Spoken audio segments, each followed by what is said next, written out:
গভীর রাতে বিছানায় শুয়ে এপাশ-ওপাশ করছে স্রোত। পাশেই গভীর ঘুমে আচ্ছন্ন শুভ্র। কিন্তু চোখে ঘুম নেই স্রোতের। কিভাবে ঘুম আসবে? সে একা ঘুমাতে অভ্যস্ত। সাথে কাউকে নিয়ে ঘুমই আসে না তার। কালকে না হয় টায়ার্ড ছিল, কোনো রকমে ঘুমিয়ে পড়েছে। কিন্তু আজ ঘুম আসছে না।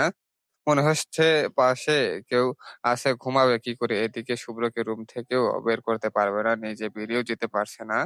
আবার ঘুমাতেও পারছে না। একা ঘুমাতে পুরো বিছানায় বিচরণ করা তার স্বভাব হয়ে দাঁড়িয়েছে। কিন্তু এখন তো সে একা নয়। কিভাবে বুঝাবে এই চিন্তায় সে ঘুমাতে পারছে না।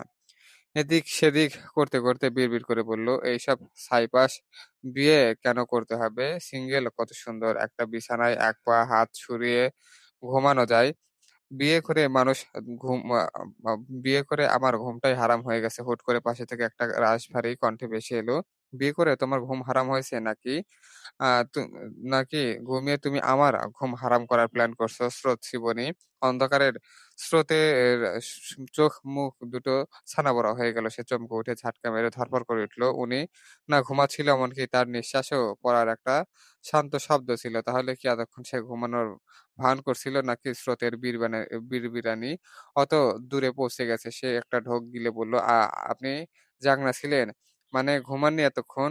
শুভ্র চোখ খুলে এপাশ-ওপাশ ফিরল। তারপর এক হাত মাথার নিচে দিয়ে অর্ধলিপ্তে চোখে অন্ধকার স্রোতের দিকে তাকালো। ঘুম জড়ানো কণ্ঠে বলল, "যেভাবে সার্কাসের মতো বিছানায় এপাশ-ওপাশ করছো, আর মাঝে মাঝে অতি সূক্ষ্ম ভলিউমে স্বগত কক্ষন চালাচ্ছ, সেখানে কখনো সাধারণ মানুষের পক্ষে ঘুমানো সম্ভব না। আমি কি ইচ্ছে করে করছি? আমার তো অভ্যাস নেই কারো সাথে এক বিছানায় ঘুমানোই। আপনার সমস্যা হলে আপনি রুমে গিয়ে ঘুমান।" শুভ্র অবাক হয়ে বলল, "আমার রুম থেকে আমি বেরিয়ে যাব?" স্রোত দাঁত দিয়ে জিভ কেটে বলল, "না, সেটা বলিনি। তাহলে কি বলেছ?" স্রোত হুট করে বিছানা থেকে নেমে এলো। বলল, "ধুর, সিঙ্গেলই ভালো ছিলাম। শান্তি আর শান্তি।" শুভ্র সেভাবেই বলল, "তা এই মহামূল্যবান তত্ত্বটা বিয়ের আগে আম্মুকে জানালেই তো পারতে। তাহলে আজ আমার নিজের বিছানায় আমাকেই অনুপ্রবেশকারী হতে হতো না?" স্রোত ফর্সা মুখটা লাল করে ফেলল, দাঁতে দাঁত চেপে আ আমি চাপলো। আমি কি নিচে নেচে বিয়ে করতে চেয়েছি নাকি? ফুপি তো জোর করে সে।" শুভ্র একটু চুপ করে রইল। দুবার হালকা একটা দীর্ঘশ্বাস ফেলে হঠাৎ গায়ের পাতলা চাদরটা সরিয়ে বিছানা থেকে নিচে নামলো। স্রোত অবাক হয়ে তাকালো, "কোথায় যাচ্ছেন শুভ্র?" "নিচের বালিশ, নিজের বালিশ আর একটা পাতলা কভারলেট নিতে বলল। বারান্দায় যাচ্ছি, যাতে ম্যাডামের বিশাল সাম্রাজ্য একা দখল করে হাত পা ছড়িয়ে ঘুমাতে পারে। কাল সকালে যেন আবার শুনতে না হয় শুভ্র মাহমুদের পাশে শুয়ে মেয়েটার ঘুম নষ্ট হয়েছে।" হঠাৎ স্রোতের বুকের ভেতর কেমন জানি এক অদ্ভুত অপরাধবোধ আর খটকা জেগে উঠল। সে কি একটু বেশি করে ফেলল? তার নিজের ঘর থেকে তাকেই বের করে দেওয়া হচ্ছে, এমনও তো মানিয়ে নিতে হবে। সারা জীবন কি এভাবে চলতে পারে? স্রোত দ্রুত এসে শুভর সামনে গিয়ে দাঁড়ালো। শুভ্র থমকে দাঁড়িয়ে ভ্রু কুঁচকে তাকালো। এখন আবার কি হলো? সোফাও দাবি করবে নাকি? স্রোত গাল ফুলিয়ে মাথা নিচু করে বলল, "না মানে আপনাকে বারান্দায় যেতে হবে না। এখানেই ঘুমান আপনি। না লাগবে না? না আপনার ঠান্ডা লেগে যাবে। আমি ম্যানেজ করে নিব। শুয়ে পড়ুন।" শুভ্র ভ্রু কুঁচকে বলল, "সিউর?" "হ্যাঁ, সিউর।" ওকে। শুভ্র শুয়ে পড়ল। একটু পর স্রোতও এসে শুয়ে পড়ল। বেশ কিছুক্ষণ খিস মেরে থাকার পর ঘুম ধরা দিল। কিন্তু বিপত্তি বাধল তখনই, যখন তার ঘুম ভাঙল। মনে হচ্ছে ঘুমের ঘরে কাউকে লাথি মেরেছে সে। এটা মাথায় এসে ঘুম হালকা হলে ওর। সে বুঝার চেষ্টা করল এত ঘুম পুরোপুরি ভেঙে গেল। আর ঘুম ভাঙার সঙ্গে সঙ্গে পুরো শরীর হিম হয়ে গেল ঘুমের ঘোরে। ও যে কাউকে শক্ত একটা লাথি কষিয়ে দিয়েছে, সেটা নিজের পায়ের স্পষ্ট টের পাচ্ছে। আর সেই কেউ যে এই ঘরের মালিক শুভ্র মাহমুদ ছাড়া অন্য কেউ নয়, তা বুঝতেও ওর আর বাকি রইল না। স্রোতের বুকটা ধড়াস করে লাফাতে লাগলো। আল্লাহ! আমি কি সত্যিই উনাকে লাথি মেরেছি? এবার তো শুভ্র ভাই আমাকে সোজা ওয়াশরুমে পুরে লক করে দেবে। ভাবতেই ওর হাত পা ঠান্ডা হয়ে এলো। কোনো উপায় না দেখে স্রোত সাথে সাথে ঠোঁট দুটো খিঁচে বন্ধ করে ফেলল। একদম কাঠের পুতুলের মতো শক্ত হয়ে রইল। শ্বাস-প্রশ্বাস যতটুক সম্ভব স্বাভাবিক রাখার আপ্রাণ চেষ্টা চালিয়ে ঘুমের ভাব ধরে পড়ে রইল। মনে মনে ভাবতে লাগলো, "আল্লাহ গো! উনি যেন ভাবেন আমি এখনো কাদা হয়ে ঘুমাচ্ছি।" কিছুক্ষণ একদম নিঃশব্দ। একটু পর হালকা আওয়াজ শোনা গেল। শুভ্র যে অলরেডি জেগে গেছে এবং খাটের উপর থেকে সোজা বসেছে, তা বিছানায় তোশকের নড়াচড়াতেই স্রোত টের পেল। চোখ বন্ধ করলেও স্রোত স্পষ্ট অনুভব করতে পারছিল শুভ্রর তীক্ষ্ণ দৃষ্টি তার উপরেই আটকে আছে। ভয়ের চোটে স্রোতের চোখের পাতা দুটো হালকা কেঁপে উঠল, কিন্তু সে দাঁতে দাঁত চেপে ঘুমের ভান ধরে রইল। শুভ্র এক হাত দিয়ে নিজের হাঁটু ডলতে বিড়বিড় করে বলে উঠল, "ঘুমের ঘোরেও কি মার্শাল আর্ট প্র্যাকটিস করা হয় নাকি?"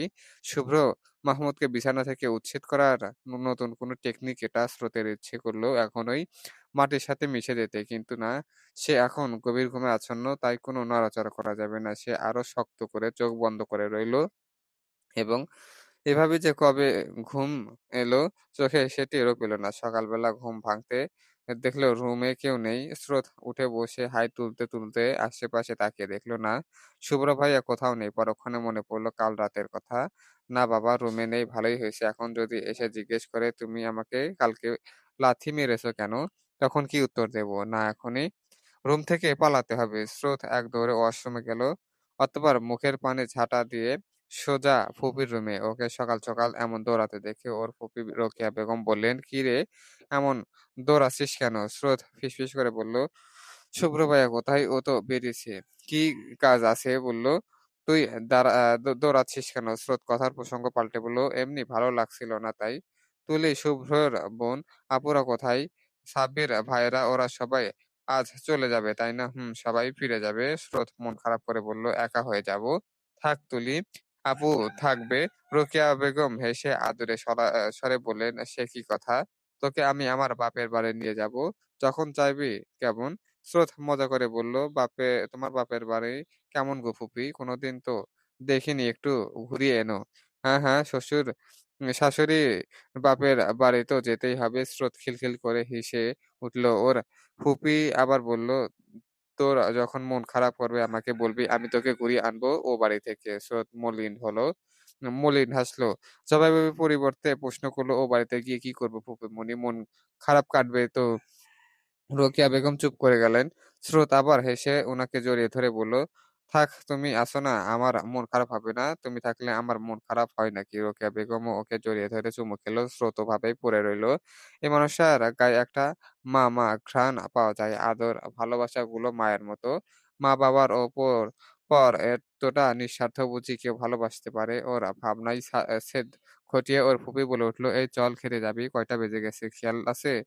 স্রোত আয়েশ করে শুয়ে বলল, "আমার ইচ্ছে করছে না উঠতে। এখানে দিবে প্লিজ?" রোকেয়া বেগম হেসে ফেললেন। উঠতে বললেন, "ব্যাস, আমি নিয়ে আসছি। ওকে।" আহার বলে উঠল, "ওয়েট, ফুফা কোথায়?" "তোর ফুফা কাজে বেরিয়ে গেছে। এবার শান্তিমতো বসে থাক, এত চিন্তা করিস কেন, হাহ? বাড়ির মানুষ আমরা।" স্রোত হাসল। রোকেয়া বেগম বেরোতেই সে মনে মনে ভাবল তার জীবন নিয়ে এই ফুফি তার একমাত্র বন্ধু, বেস্ট ফ্রেন্ড। যাই বলা যায়, ছোট থেকেই এই একমাত্র ফুপির সাথে সে সব শেয়ার করেছে। কেন জানি মায়ের সাথে তার তেমন মিলত না। আবার বাবাও তার দায়িত্ব পালন ঠিকঠাকই করত, কিন্তু সেটা মনে হতো শুধু দায়িত্বের জায়গা থেকেই। তাই বোধহয় সকলের সাথে দূরত্ব সৃষ্টি হয়েছে। যে ভালোবাসা তার সাথে ভাব জমে, যেমন ফুপি তাকে নিজের কাছে রাখতে ছেলের বউ করে নিয়ে এসেছে সে। ভেবে হাসল স্রোত। এতটা ভালোবাসা যে পাচ্ছে, সে মর্যাদা দিতে পারবে কিংবা ওর কপালে এত ভালোবাসা সইবে? ছোট থেকে কম ভালোবাসা পাওয়া একজন হঠাৎ এত ভালোবাসা কিভাবে সামলে রাখবে? যদি হারিয়ে ফেলে, ভাবতেই বুকের ভেতর কেমন একটা করে উঠল তার। হঠাৎ নিজের ভাবনাগুলোতেই বেশ অস্বস্তি লাগতে শুরু করলো। ঝাটকা মেরে মাথা ঝাঁকিয়ে উকি দেওয়াই সব নেতিবাচক চিন্তা ভাবনাকে মাথা থেকে এক ঝাটকায় ঝেড়ে ফেলার চেষ্টা করলো সে।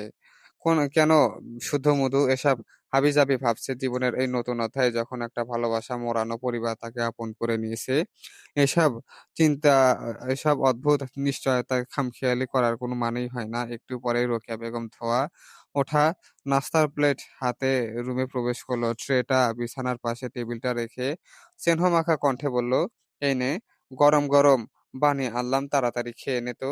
স্রোত হেসে খাওয়া শুরু করলো। এর মাঝে জমিয়ে নিল অনেক আড্ডা। আর স্রোত তো শুভ্রকে এড়িয়েই যাচ্ছে। এই ঘটনার জন্য সে ২ দিন আর শুভ্রর মুখোমুখি হয় নাই। শুভ্র ডাকলেও তুলি বা ফুপিকে দিয়ে কাজ করিয়ে এনেছে। বিভিন্ন বাহানায় তুলির সাথে ঘুমিয়েছে শুভ্র। অবশ্য ওর এই শিশুসুলভ লুকোচুরি খেলা বেশ ভালোই উপভোগ করছিল। তবে আর কতদিন একটা ঘরে একসাথে থেকে একই ছাদের নিচে বসবাস করে কতক্ষণই বা একটা মানুষকে ফাঁকি দেওয়া সম্ভব? ৩য় দিন ডলে তুলির রুমের সামনে এসে কে যেন টান ধরলো অন্ধকারে ভয় পেয়ে চিৎকার দেবে তার আগে মুখ চেপে ধরে নিয়ে উম এলো বাড়ির বাইরে। স্রোত তখন আতঙ্কে শেষ। এতক্ষণে বোধহয় জ্ঞান হারাবে। অন্ধকারে হঠাৎ কানে ভেসে এলো একটা চেনা স্বর, "কি সমস্যা? ২ দিন ধরে ইগনোর করছো কেন?" ভিডিওটি ভালো লাগলে থাকলে অবশ্যই লাইক, কমেন্ট, শেয়ার এবং সাবস্ক্রাইব করে পাশে থাকবেন। চলবে আর ভুল ত্রুটি ক্ষমা সুন্দর দৃষ্টিতে দেখবেন। ধন্যবাদ।